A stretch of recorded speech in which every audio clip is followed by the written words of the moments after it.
And indirect speech आप लोगों को पढ़ाने जा रहे हैं। और यह जो पढ़ाई गई सामग्री है यह हाई स्कूल और इंटरमीडिएट दोनों के लिए है। हाई स्कूल में इसको पढ़ाया जा रहा है, विशेष करके इंटरमीडिएट में इसको दोहराया जा रहा है, क्योंकि फर्स्ट ईयर में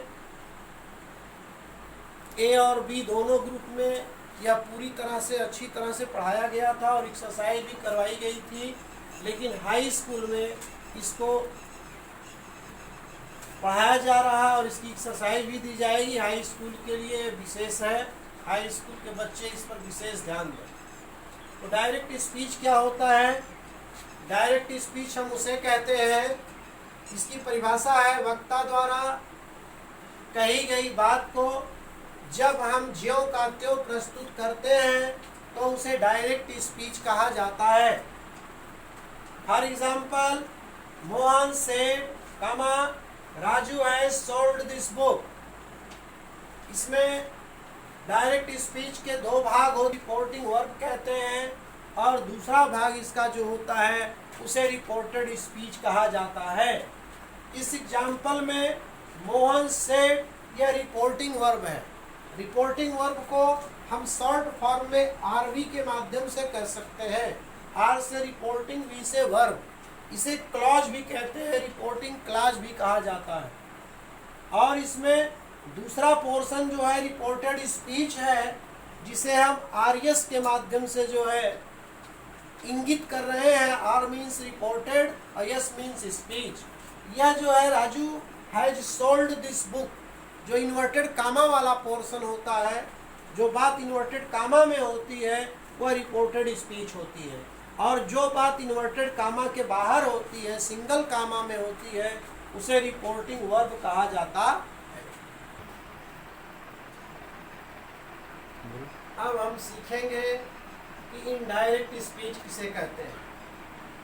इनडायरेक्ट स्पीच के बारे में लिखा गया है, वक्ता द्वारा कही गई बात को जब हम सारांश प्रस्तुत करते हैं तो उसे इनडायरेक्ट स्पीच कहते हैं। यहाँ हमें यह जानना जरूरी है कि सारांश क्या होता है। सारांश वह होता है जो हम वक्ता द्वारा कही गई बात को अपने शब्दों में प्रस्तुत करते हैं।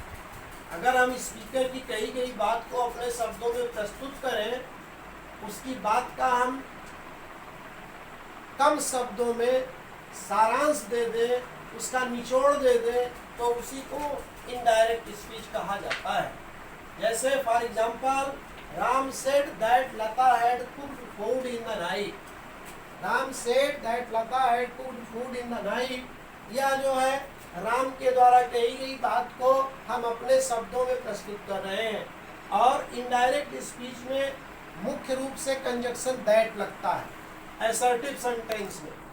आगे जाकर के इंट्रोगेटिव सेंटेंस जब बनता है तो वहाँ पर कंजक्शन इफ या वेदर होता है, लेकिन असर्टिव का कंजक्शन असर्टिव सेंटेंस का दैट होता है। डायरेक्ट स्पीच से इनडायरेक्ट स्पीच बनाने का नियम,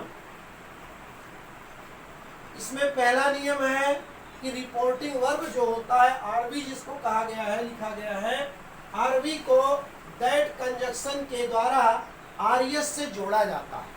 आरएस मीन्स रिपोर्टेड स्पीच से जोड़ा जाता है। दूसरा नियम इसका है, इनडायरेक्ट स्पीच में इन्वर्टेड कामास को हटा देते हैं। तीसरा नियम इसका है, यदि रिपोर्टिंग वर्ब के बाद कोई ऑब्जेक्ट हो तो से को टेल